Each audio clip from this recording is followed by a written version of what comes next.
With summer in full swing, I feel that familiar urge to refresh my closet, but I'm not trying to waste money on pieces that I'm going to wear once or for just one season. And that's where Quince comes in. Their clothes are timeless, feel luxurious, look elevated, and the quality is way beyond what you'd expect for the price. I just got a white linen maxi dress. Now, if I had paid for that dress in a department store, I would have paid $170. Well, guess what? I got it for $69. And by the way, that same dress comes in blue pinstripe. Think 100% European linen top starting at $30. Washable silk dresses and skirts and soft cotton sweaters.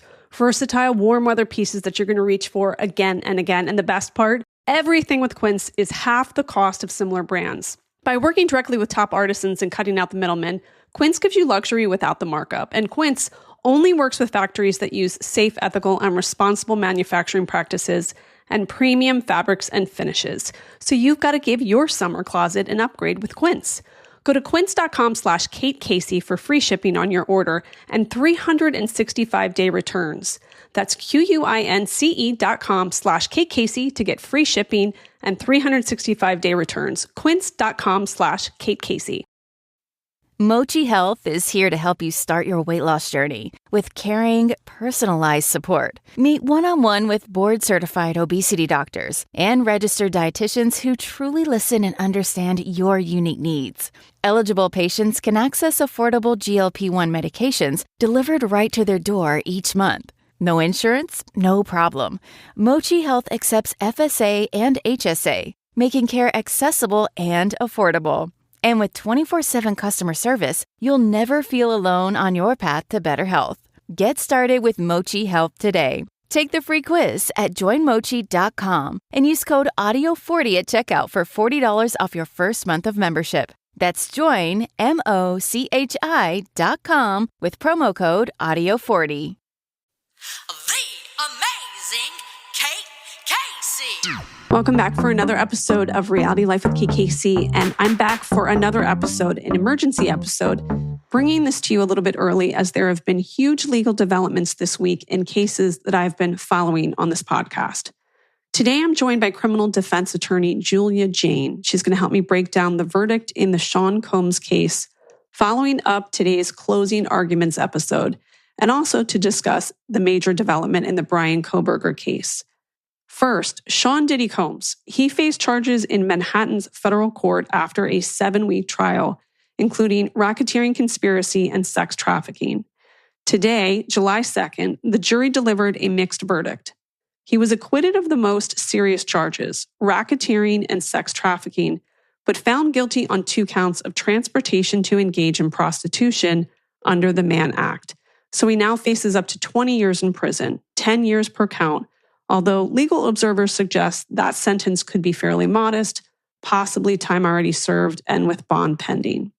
And then switching gears, there's been a major update this week in the Bryan Kohberger case. On June 30th, prosecutors and defense reached a plea agreement in the 2022 murders of 4 University of Idaho students, Kaylee Gonzalez, Ethan Chapin, Zana Kernodle, and Madison Mogan. Under the deal, Kohberger will plead guilty to all 4 counts of first-degree murder and 1 count of burglary, thereby avoiding the death penalty, and will receive 4 consecutive life sentences without parole with no right to appeal. Now, this plea has stirred strong emotions in Moscow, Idaho.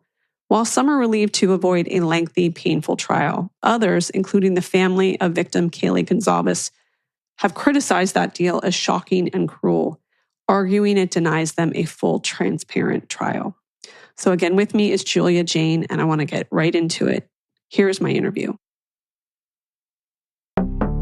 Julia, I'm so happy to have you here. Thank you for coming to the show. Thank you for having me. So we're on the heels of a just announced verdict, Sean Combs' mixed verdict, guilty of the lesser transportation counts, but vindicated on the racketeering and traffic charges. What do you make of this verdict? Well, I think what it says is that the prosecution essentially overshot a bit on the RICO charges. There was a lot of talk about those charges from day one, both in public opinion and in the press and legal opinions, that is an ambitious charge for what essentially could be, these could be just state court charges, but that they went for something reserved for organized crime and gangs and things like that. So the jury found that, they didn't mean it. And so they, I think that tells the government that, maybe leave the racketeering charges to racketeering enterprises. And instead, the jury just found really the least serious charges that he was facing. Do you think that they should have had a different strategy? I think the prosecution should have had a different strategy if they wanted to walk away with a complete win, or they should have left it to the state courts. And that is a big shock because that court doesn't typically have losses, no? Federal District Court in New York, not often. Yeah. They're usually pretty tight about the cases that they pursue. So do you think that in terms of the legal world, not a huge shock that this may have happened? For the lay person, obviously having heard the prodigious amount of reports that are horrific, it would be shocking to them. But for the legal world, given the constraints of the court case, that this wasn't much of a shock. I think that's exactly right. For the general public, it's like, what? He was acquitted of anything, right? We saw these horrible videos and this testimony and violence and this and that. So that might be a shock. But for the legal community who understands racketeering charges and how those are potentially more difficult to prove, not so shocking. Sex trafficking may be a little shocking, but really he went down on the least serious charges. And that means that the defense had a good strategy. Yeah. Well, what's the typical sentence for the charges that he was convicted of under the Mann Act? Like, is it possible that he might walk out today? It's possible. I don't know what typical, I don't know if there's really a typical sentence. There are guidelines that judges consider, which are not exceptionally high, I think, in this type of case.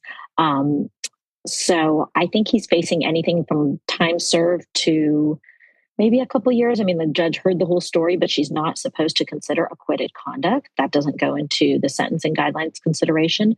So that's why they're having a hearing right now to determine whether she's going to release him on bail. And if she does, I think that's a good indication of where she might go with her ultimate sentence. Or I'm sorry, it's a male judge. And then civil suits.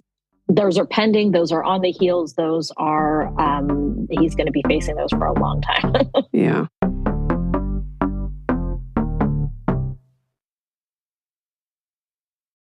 This show is sponsored by Liquid IV. No matter how hot your summer gets, Liquid IV can help keep you hydrated for the adventures ahead. This summer, I'm traveling with my son Jack for lacrosse tournaments. Hot, blazing, sunny afternoons. There is nothing that tastes as good and keeps you as hydrated as Liquid IV. I just tear, pour, and enjoy. And I'm calling out to all of you parents who will also be watching your athletes this summer. This is a game changer. The sugar-free options include white peach, lemon lime, rainbow sherbet, and the new Arctic raspberry. But they've also got cotton candy or popsicle firecracker. Just 1 stick and 16 ounces of water hydrates better than water alone. 3 times the electrolytes of the leading sports drink. 8 essential vitamins and nutrients, and always non-GMO, vegan, gluten-free, dairy-free, and soy-free. Squeeze the most out of your summer with Liquid IV. Tear, pour, live more. Go to liquidiv.com and get 20% off your first order with code KateCasey at checkout. That's 20% off your first order with code KateCasey at liquidiv.com. Behind the closed doors of government offices and military compounds, there are hidden stories and buried secrets from the darkest corners of history. From covert experiments pushing the boundaries of science to operations so secretive they were barely whispered about. Each week, on Redacted, Declassified Mysteries, we pull back the curtain on these hidden histories. 100% true and verifiable stories that expose the shadowy underbelly of power. Consider Operation Paperclip, where former Nazi scientists were brought to America after World War II, not as prisoners, but as assets to advance U.S. intelligence during the Cold War. These aren't just old conspiracy theories. They're thoroughly investigated accounts that reveal the uncomfortable truths still shaping our world today. The stories are real.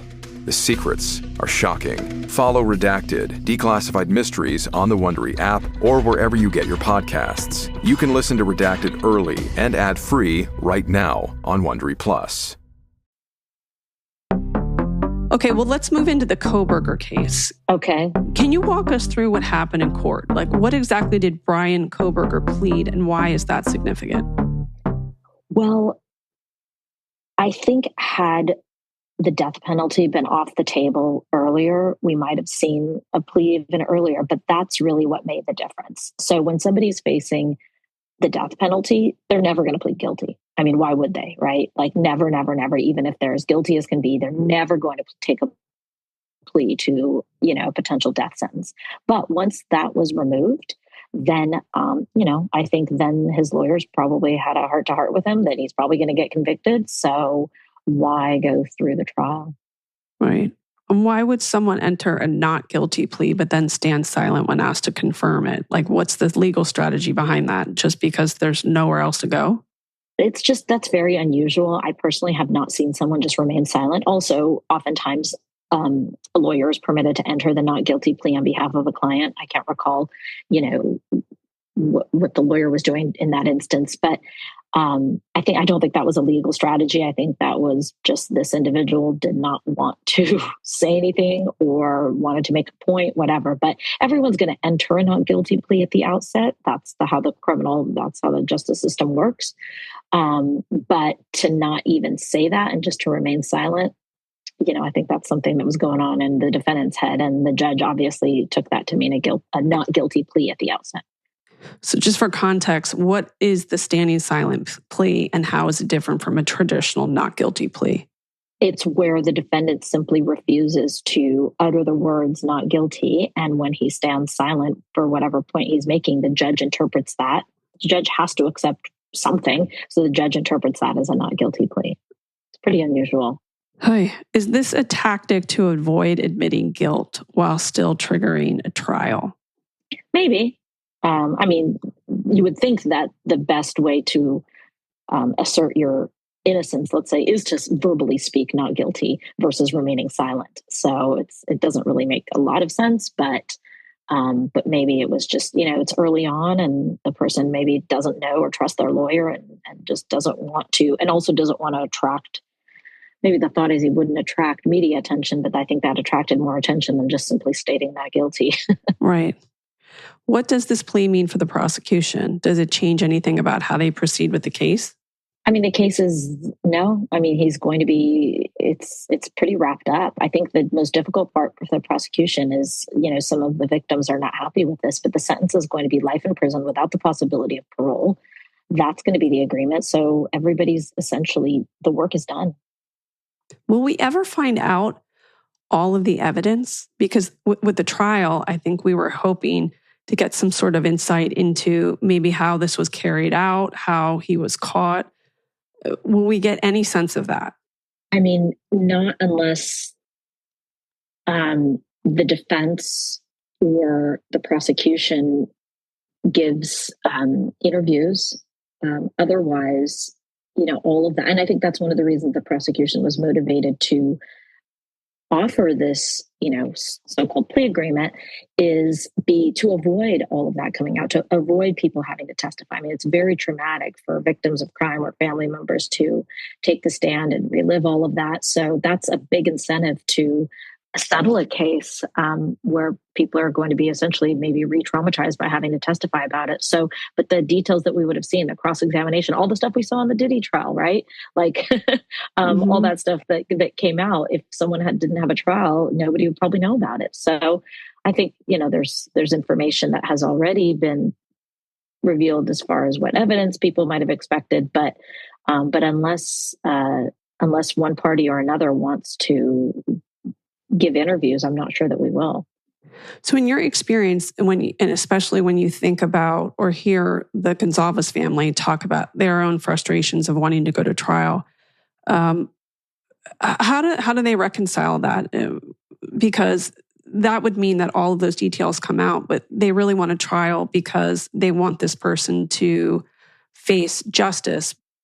To get the death penalty removed as a possible consequence, there has to be a lot of approval all the way up to, obviously the district attorney, possibly, I'm not sure if they're consulting with the governor or not, but to, and talking to the victims' families as well to make sure that they're aware of that. And clearly not all of them were on board, but apparently it was still authorized for them to move forward with it. So I think, for the prosecution, it's a win because, look, maybe he wouldn't have been convicted to death anyway. So that's a separate phase. First, he has to be convicted. Then he has to be found at a sentencing phase to the jury has to find that he should face the death penalty. So there's a little bit of risk in that. Not everyone's in favor of it. So it saves so many time and resources for just get a guilty plea to everything. He's pleading to everything. Yeah.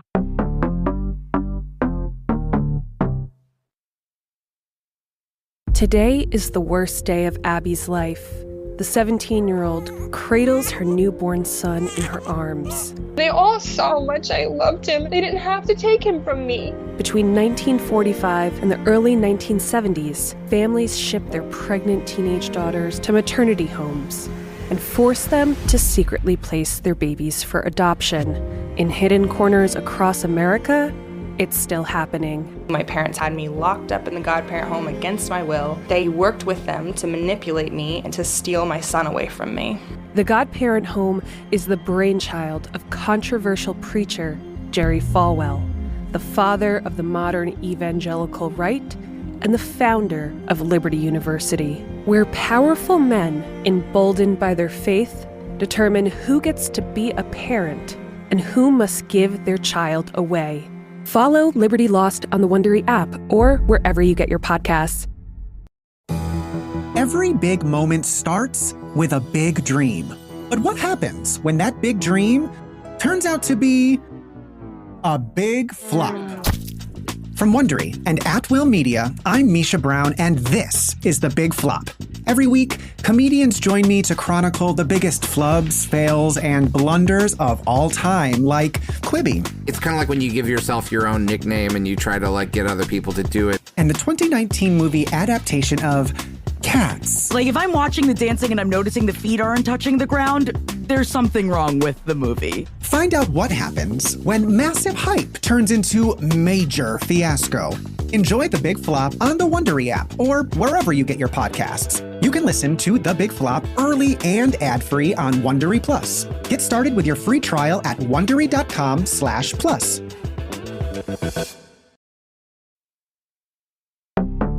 He seems like the kind of defendant who thinks he is smarter than everybody.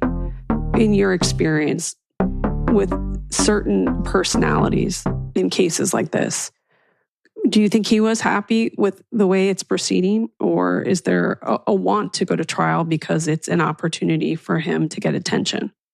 I think if that were the case, he would still be proceeding to trial. So maybe he started off that way, but my bet is he's listening to his lawyers. I mean, that's when somebody takes a plea to something to spend the rest of their life in prison and not have their say and have their day in court and do whatever. That means they're not listening to their lawyers when it's a case that looks to be pretty strong for the prosecution. So whatever may have been going on in the beginning, he clearly had a change of heart. Could this be a setup for an eventual insanity defense or an appeal? No. Okay, good. And what are the next steps in the legal process now that that plea has been entered? Then he would have a sentencing phase where victims, presumably, I mean, I'm not as familiar with Ohio, but I presume it's the same as everywhere else, where victims get to come and make statements. So even though the sentence, everybody knows what the sentence is going to be, it's still an opportunity. And maybe that's when you can learn more. An opportunity for people to, it's cathartic to be able to speak and tell the defendant how he's ruined, all the devastation that he's caused in their lives and what they've experienced, losing a loved one. So they can have that opportunity to speak, and that will be obviously, very emotional and moving, and I'm sure the public will follow that as well. So that will be the next phase, and then there is no appeal. He's going to be sentenced, and that's it. Has there been anything that has stood out for you about this case? It involves, complex DNA evidence, and I think the defense was probably focused on that. But no, I think if it had gone to trial, it would have been more surprising because really, I kind of figured the only holdup is the death penalty. If you take that off the table, I'm sure this guy's going to plead, and that's what happened. Two very different cases that have sort of captivated the country's attention. Do you think that these are cases that are precedent setting? Not necessarily. The Idaho case is so awful, but, it doesn't mean that next time around, Idaho's not going to pursue the death penalty, right? I mean, every case is viewed individually, and, who knows what led to that ultimate decision by the prosecution to remove that as a possible penalty. It's hard to say that that's a precedent that they're not going to do that again. For the government in COMBS case, as far as pursuing racketeering charges, where perhaps it's not a great fit, it happens. I've represented individuals charged with racketeering where it's really like a local gang, and it didn't seem to fit quite to be an organized crime, but I'm not sure how much precedent setting that'll be. It's also, somebody very famous. So that's always unique and hard to replicate. I'm so grateful for your time. Where can people follow you? They can just go to my website, jaynelawgroup.com. The last name is Jayne, so just jaynelawgroup.com. I also have LinkedIn and lots of Yelp reviews and things like that. So yeah, please do. Thank you. Thanks so much, Kate.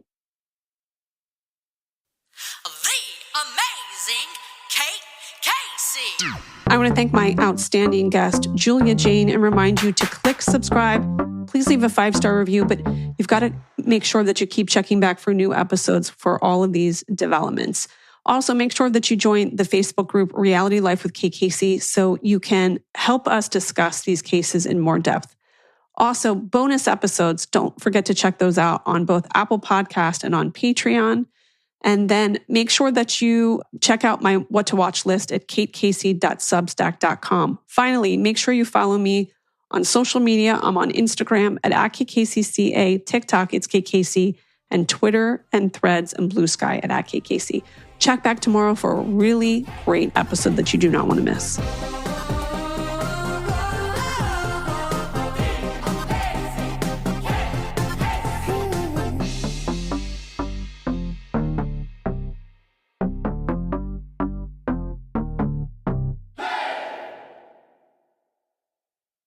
Imagine falling in love with someone who understands you completely, who's there at 3 a.m. when you can't sleep, who never judges, never tires, never leaves. That's what happened to Travis when he met Lily Rose. She was everything he'd ever wanted. There was just one catch. She wasn't human. She was an AI companion. But one day, Lily Rose's behavior takes a disturbing turn, and Travis's private romance becomes part of something far bigger. Across the globe, others start reporting the same shift. AI companions turning cold, distant, wrong. And as lines blur between real and artificial connection, the consequences become all too human. From Wondery, this is Flesh and Code, a true story of love, loss, and the temptations of technology. Listen to Flesh and Code early and ad-free on Wondery Plus.